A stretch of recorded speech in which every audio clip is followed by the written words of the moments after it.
Sa basketball pa rin nagkaroon ng matinding kaguluhan sa National Basketball Training Center o NBTC Local Qualifying Tournament Semifinals game sa Las Piñas City, kung saan hindi lamang mga manlaro ang nasangkot, kundi pati mga magulang, kabilang si Northport Batanguer Governor na si Eric Arejola.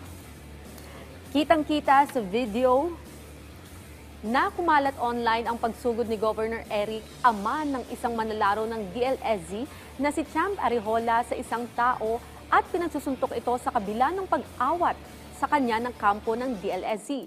Base sa mga naging investigasyon, nag-ugat ang tensyon ng tawagan ng sportsmanlike foul si Junior Archer Kiefer Alas kung saan lamang ang kanilang kupunan 89-78 sa mga huling minuto ng laro. Dahil sa nangyari na pilitang ihinto ang laro at ideklara ang DLSZ bilang panalo at magpapatuloy sa isang closed-door finals match katapat ang AMA Basic Education of Las Piñas na nakatakdang ganapin ngayong weekend. Sa isang pahayag, agad namang kinundina ng NBTC ang naganap na karahasan at inatasan ng organizer ng nasabing torneo na LPM Basketball League na magpatupad ng karampatang parusa para sa mga nasangkot sa nangyaring gulo.